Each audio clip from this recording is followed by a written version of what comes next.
오늘은 주제 27번 인도의 이슬람 왕조인 무굴 제국에 대해 살펴보도록 하겠습니다.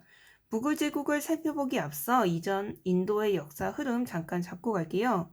인도는 세계 4대 문명 중에 하나였던 인더스 문명이 꽃피웠던 곳입니다. 이후 겐지스강 따라 겐지스 문명이 꽃피우게 되었고 여러 왕조들이 이후 세워지게 되는데요. 마우리아 왕조와 쿠시안 왕조 시기에는 불교가 발달합니다. 마우리아 왕조 시기에는 개인의 희타를 강조했던 상자부 불교가 발달하였고 쿠시안 왕조 시기에는 중생의 구제를 강조했던 대승불교가 발달합니다. 그리고 굽타 왕조 시기에는 불교와 이전에 있었던 브라만교 등의 종교가 섞이면서 인도 고유의 힌두교가 이때 창시되게 되고 많은 사람들이 힌두교를 믿고 있는 상태입니다. 이런 상황에 8세기에 이슬람 세력이 인도를 침략하게 되면서 이슬람 왕조인 델리 술탄 왕조가 이때 세워지게 됩니다. 그러나 16세기에 중앙아시아 일대에서 티무르의 후손이라 할 수 있는 바불의 공격을 받게 됩니다. 티무르는 몽골 계통의 사람인데, 즉 그러면 티무르의 후손인 바부르도 몽골 계통의 사람이겠죠. 이 바부르가 북인도 지역을 공격하면서 델리 술탄 왕조를 멸망시키고 이곳에 무굴 제국을 세우게 된 겁니다. 그래서 바부르에서 무굴 제국이 건국되게 됐고, 이 무굴이라는 뜻도 몽골인을 뜻한다고 합니다. 자, 중요한 것은 이 바부르 이후에 등장했던 아크바르 황제와 아우랑제부 황제의 업적인데요. 이 두 황제 시기에 무굴 제국이 거의 전성기를 이루었다고 보면 되겠습니다. 아크바르 황제는 바부르의 손자로서 영토를 북인도에서 아프가니스탄까지 영토를 확대시킵니다. 지도를 통해 확인해 보면 여기 북인도 지역과 여기 아프가니스탄까지 영토를 크게 확대시킵니다. 그리고 이 확대된 영토를 효율적으로 통치하기 위해서 행정제도도 정비하고 도로도 건설하면서 제국의 기틀을 마련하고 중앙 집권체제를 확립해 나아갑니다. 그리고 나아가 비이슬람교인 인도 사람들에 대해서도 관용 정책을 펼칩니다. 지금 무굴 제국은 힌두교를 믿고 있는 인도 지역에 이슬람 세력들이 와서 침략을 해서 세운 제국입니다. 그래서 인도의 많은 상당수 사람들은 힌두교를 믿고 있는데요. 그 힌두교인들에 대해서 이전에는 좀 탄압을 했습니다. 그래서 비이슬람교이기 때문에 세금을 내도록 하였는데요. 아크바르 황제 시기에는 관용 정책을 펼쳐서 힌두교인들에게, 즉 비이슬람교 사람들에게 걷었던 세금인 인두세를 폐지시킵니다.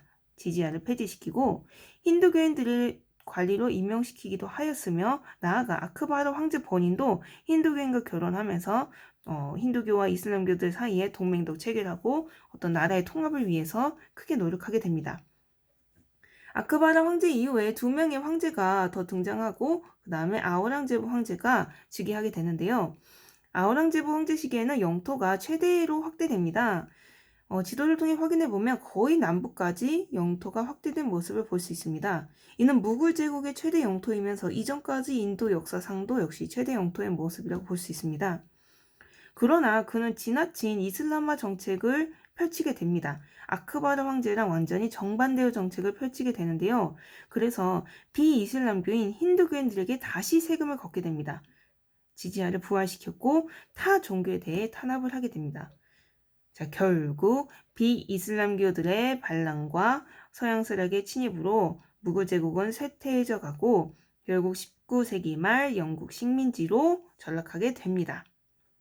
무굴 제국의 문화를 보면 여러 문화가 섞여 있습니다. 인도 고유의 문화와 함께 이슬람 문화가 섞여 있는 인도 이슬람 문화의 특징을 갖고 있습니다.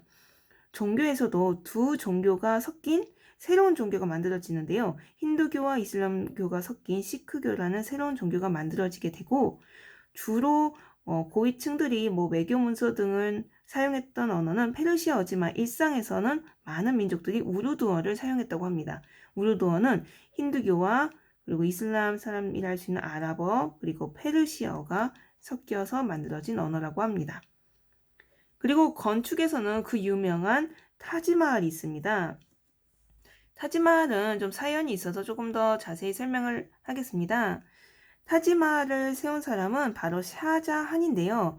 샤자한은 방금 우리가 배웠던 아우랑제부 황제의 아버지입니다.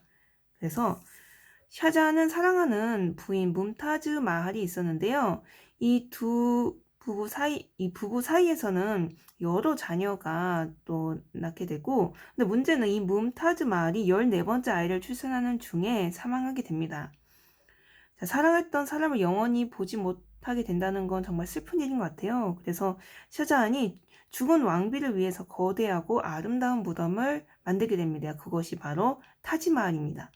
총 22년 동안 막대한 인력과 재정을 소모하면서 만들어진 건데요. 결국에는 이 타지마할 건축으로 인해서 나라 재정이 아주 약화되게 되고 결국 샤자한의 세 번째 아들이었던 아우랑제부의 쿠데타에 의해서 샤자한은 쫓겨나게 되고 아우랑제부가 황제 자리를 차지하게 됩니다. 이후 샤자한은 아그라 성에 갇히게 되고 8년 후에 사망하게 되는데 정말 안타까운 것은 타지마할이 완공된 이후에 단 한 번도 이 타지마할 안에 들어가 보지 못하고 결국 성에 갇혀서 사망하게 되었다고 합니다. 자, 슬픈 사연이 담겨있는 타지마할입니다.